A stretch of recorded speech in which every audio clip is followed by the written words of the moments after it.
ehersisyo at bagong kaalaman. Wastong timbang. Alam nating lahat ng pagkakaroon ng wastong timbang ay isang indikasyon ng mabuting kalusugan. Upang makantan ang wastong timbang,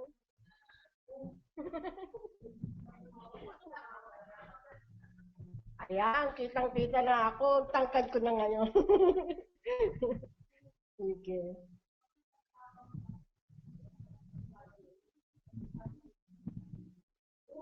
Okay, itatabi naman kay ano. O, sige. Bla, bla, bla, bla, bla. Upang makamtan ang wastong timbang, tatlong bagay. Alang-alang. Sana nakasama kayo at naging saksi sa ating unang activity kaninang umaga, ang cooking challenge ng Pinggang Pinoy. Ang Pinggang Pinoy ay isang simplified food guide na maaaring magamit sa ating pagtuturo ng ano ba ang tamang nutrisyon. Lumang kaalaman na ang tungkol sa go, glow, and grow foods. Elementary pa lang ay nagturo na sa atin ang tungkol dito. Maaaring alam din natin kung gaano ba karami ang dapat kainin. Pero, conscious enough ba tayo na sa tuwing kakain tayo ay sasabihin natin sa ating sarili na ako'y kakain ng 1 cup of rice, 1/2 cup ng vegetables? Maaaring hindi. Sa Pinggang Pinoy, pinapakita ang proportion o pagbabahagi ng plato sa 3 pangkat ng pagkain, alinsunod sa tamang dami na kailangan natin kainin. Ehersisyo ay isa pang kailangan natin para makamtan ang tamang timbang. Sa Biyernes ng hapon, inaanyayahan ko kayong lahat na lumahok sa gaganaping Let's Do the Zumba. Sabi nga ni dating Undersecretary Militayan ng Department of Health, galaw-galaw para sa healthy lifestyle. Bagong kaalaman ang isa pang bagay na kailangan natin para makamtan ang tamang timbang. Bagong kaalaman na hango sa masusing pananaliksik sa larangan ng pagkain at nutrisyon. Tutunghayan sa iba't ibang technical sessions ang bunga o produkto ng mga pananaliksik na ginawa ng FNRI nitong nakaraang taon. Pananaliksik na naglalayong hanapin ang mga posibleng solusyon sa problema ng malnutrition. Sana ang 3 araw ng seminar ay magsilbing inspirasyon sa patuloy ninyong pagpupunyagi sa paggawa ng mga proyekto at programa tungo sa pagsuport ng malnutrisyon sa inyong mga lugar. Bilang nutrition advocates, sana maimulat natin ang ating mga kinasasakupan sa ano ba ang tamang nutrisyon tungo sa mabuting kalusugan, tungo sa pagiging produktibong mamamayan. Kapit kamay, tayo ay magtulong-tulong sa One Mission for a Well-Nourished Nation. Maraming salamat po at muli magandang hapon po sa ating lahat.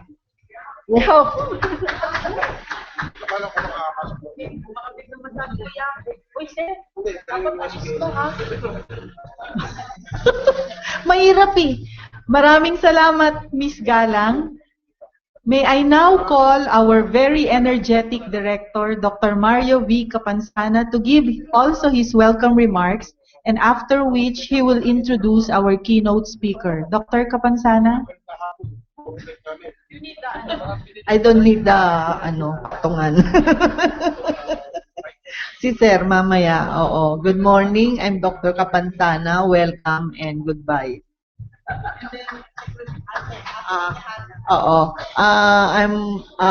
Today I would like to welcome our keynote speaker.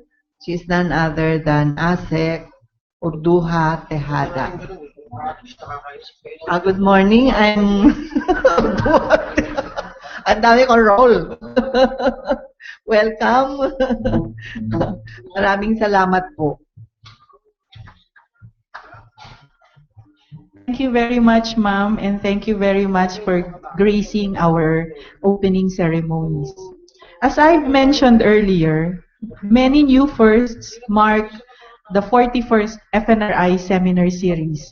Among this is the launching of FNRI's new reference standard, the Philippine Dietary Reference Intakes, or what we call the PDRI 2015, adopts the multi-level nutrient reference values set to meet the needs of healthy individuals. This standard is the newest version in the line of recommended nutrient intakes. To know more about the PDRI, may I now call Ms. Leia A. Perlas, the chairperson of the 2014 RENI Committee and Task Force and one of FNRI Supervising Science Research Specialists.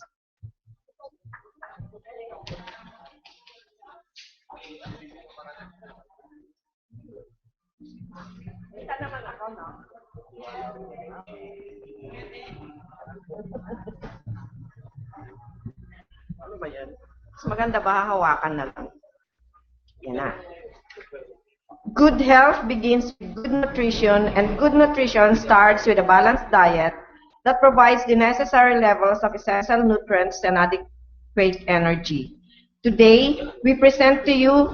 Ay, may kasama na bang ano yan? Nasaan? Ayun, sorry.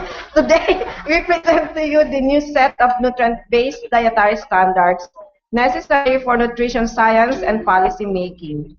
It represents the best scientific judgment of a committee of nutrition and health experts tasked to review and examine the best available evidence on energy and nutrient requirements.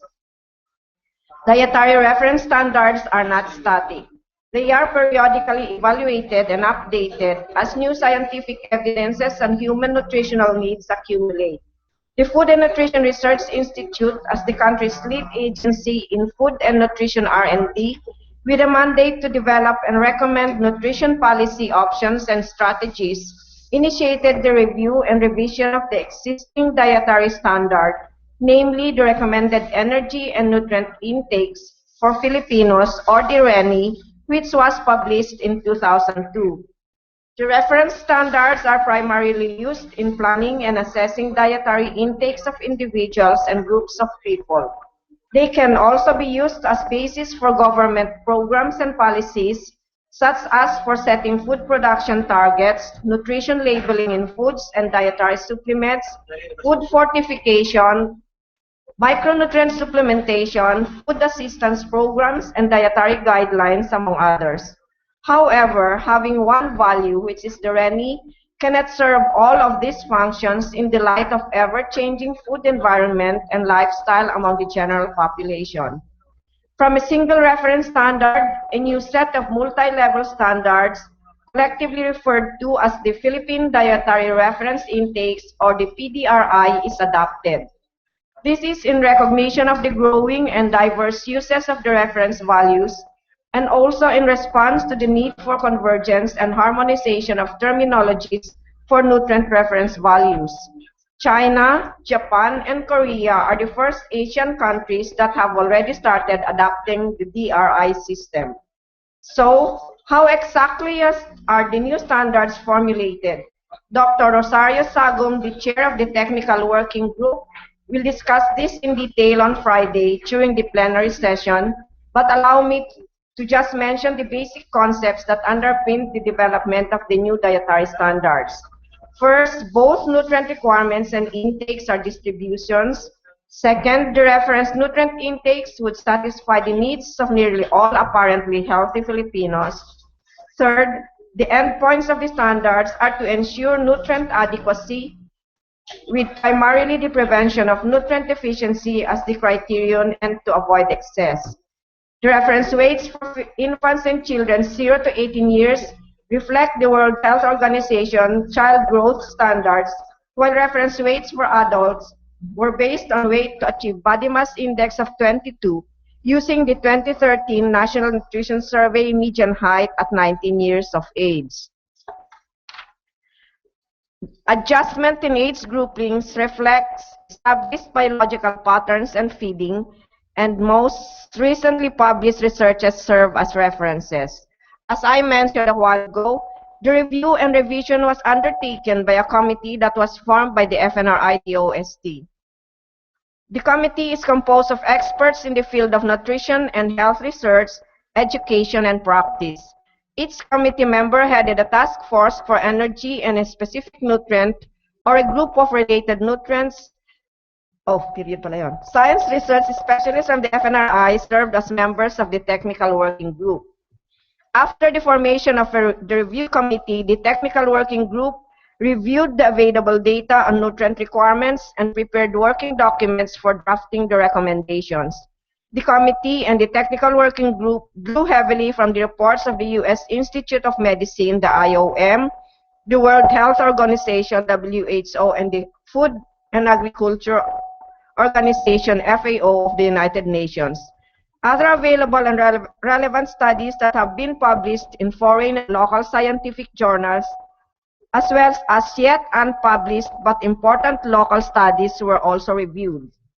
The proposed recommendations were presented and discussed by the committee to come up with initial position papers, which were then subjected to further review by another group of experts.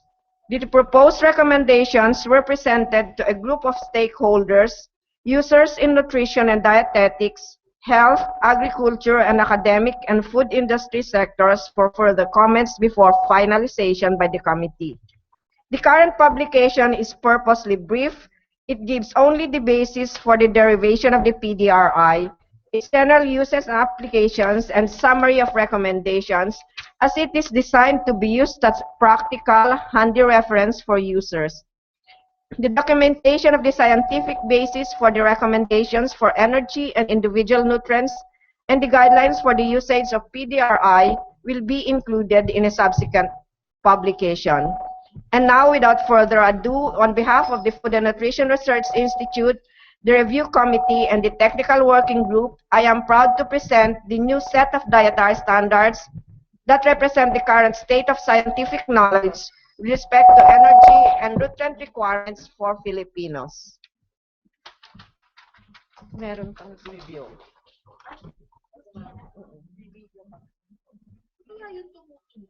Oo nga. Nalaptop ko ba yun, Carl? Yung habang nagsasalita mo. Check mic A1, 2. Dapat sunod-sunod na kagad. Paano yun?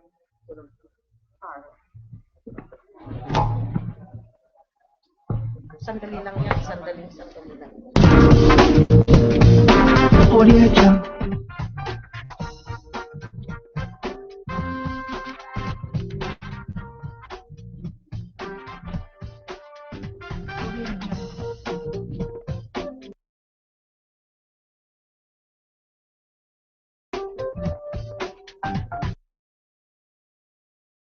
One, two, check.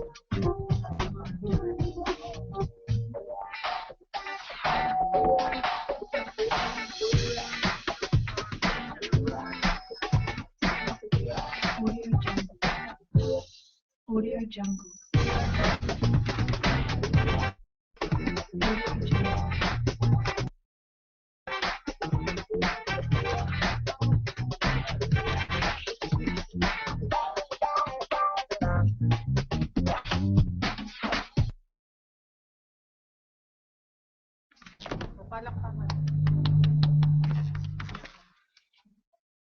May I now request Asek Tejada and Dr. Kapansana to come up on stage for the unveiling of the PDRI to be assisted by Miss Perlas. Yes. Asa na si Tejada? Docmar. Dapat nandun na yan.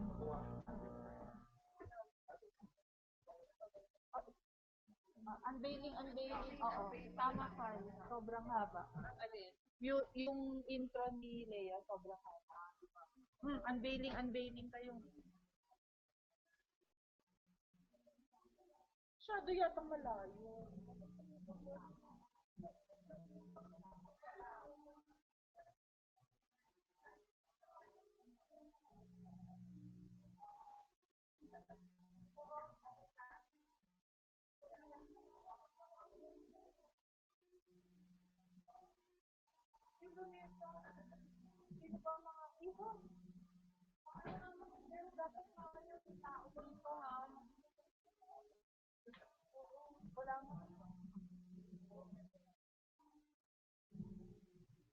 Okay. Ewan ko sa kanila.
Salamat po. Thank you very much, Yusek Tejada, Dr. Kapansana, and all about. It's now time to watch a special number. So medyo hindi po yun ang special number natin. Oh. Oo. From FNRI selected staff as they dance to the beat of 3 original FNRI jingles. But before the launching of the FNRI nutrition jingles, may I request Ms. Maria Idelia G. Glorioso, Senior Science Research Specialist, to share with us the details of how these jingles came about. Ms. Glorioso? Good afternoon. The Food and Nutrition Research Institute of the Department of Science and Technology is proud to present to you the 3 nutrition jingles, namely, ang bagong gabay sa wastong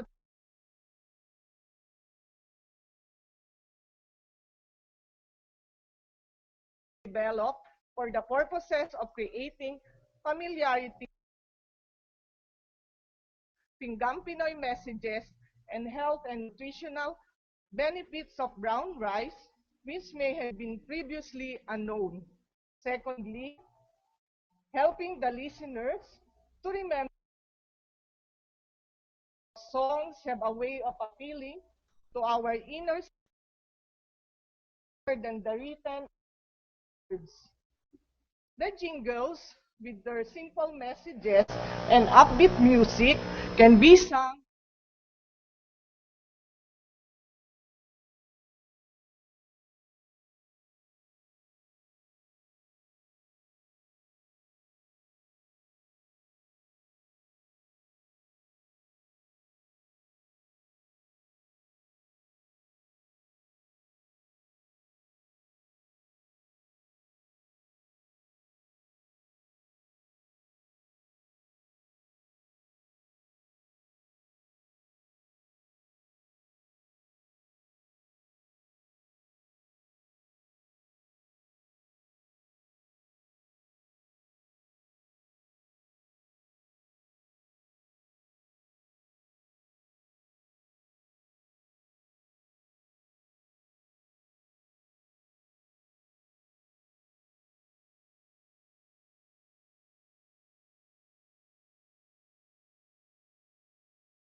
Pinggang Pinoy. Strawberry, 1/6 ng plato mo. Pinggang Pinoy. Pinggang Pinoy. Halina kayo, kain na tayo ng brown rice. Masarap na mas sustansya pa kesa white rice. Vitamin at minerals, sexy pa rin. Pangkalusog ng katawan ng bata't matanda. Para sa ating lahat, ang brown rice. Calcium, Mapatibay ng buto thiamine, para sa healthiness. niacin sa panunaw na maayos, magnesium, nag-aayos ng katawan mo. Halina kayo, kain na tayo ng brown rice. Masarap na mas sustansya pa kesa white rice. Vitamin at minerals, sexy pa rin. Pangkalusog ng katawan ng bata't matanda. Para sa ating ang brown rice. Sagot sa malnutrisyon, iwas cancer, diabetes at sakit sa puso. Konting kain lang, mabubusog ka na. Halina, tulungan ang bayan. Halina, mag-brown rice na.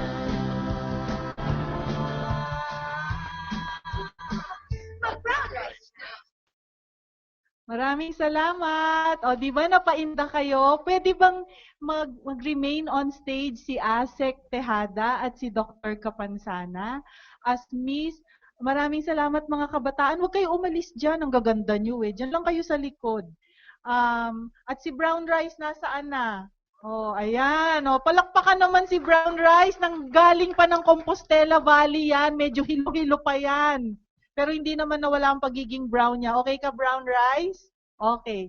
So ngayon, iaabot po ni Miss Eden Glorioso kay Doc Mar para siya po ang magbigay kay Yus Asek Tejada ng kopya ng CD ng FNRI Girls. Palakpakan po. Nasaan na yung si ano? O, yun na lang si Tim at si Bang na lang. Tama na timbang nila eh.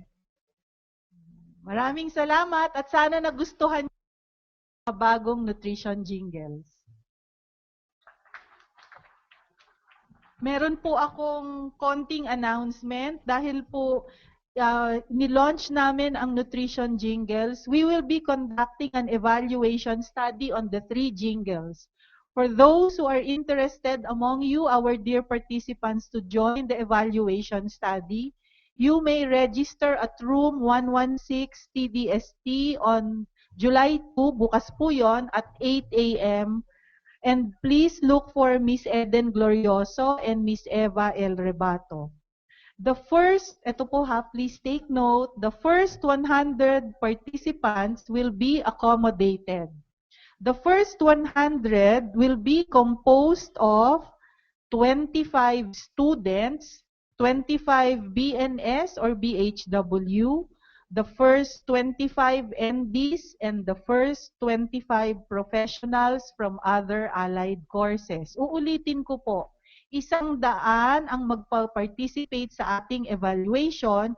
Ito po ay composed ng unang magpaparehistrong 25 na students, first 25 BNS BHW, ang unang 25 NDs at ang unang 25 professionals from other allied courses. Evaluation of the jingles will be done again tomorrow during the break from 12 noon to 1:30 p.m. at the mini theater room located at the FNRI Library ground floor. And of course, as a token of our appreciation, all the 100 respondents will receive a copy of the CD of the 3 nutrition jingles. Another event that waits every July is the celebration of the National Science and Technology Week, or what we call the NSTW. The NSTW is participated in by the different DOST agencies, regional offices, and the partners of DOST. To know more about this year's celebration with the theme, A Science Nation Innovating for Global Competitiveness, let us welcome the Philippine Council for Health Research and Development. So, hindi makakarating. So, announce na lang. Okay. Marami pong salamat sa inyo.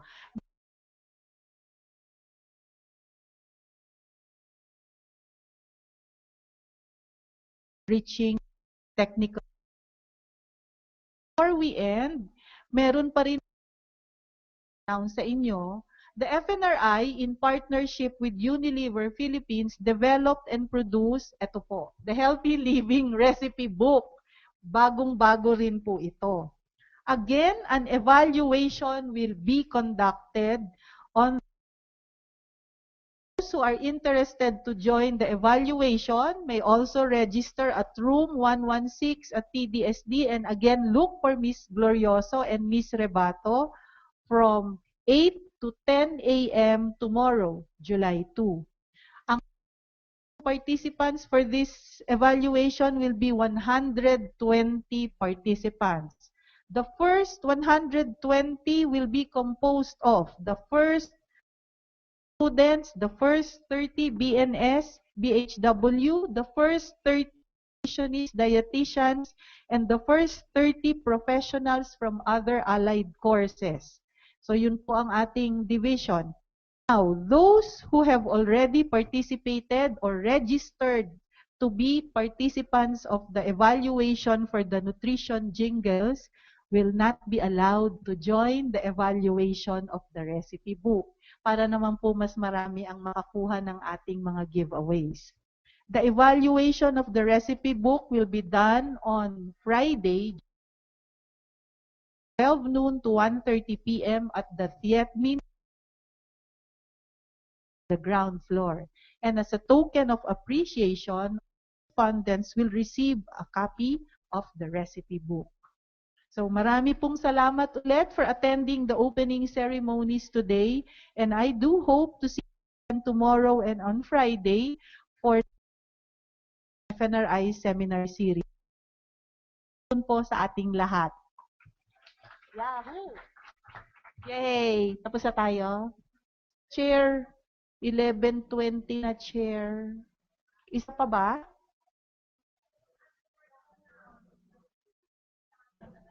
Pwede kayang yung kanta-kanta tapos yung mga ano nyo na lang, yung pagpasok.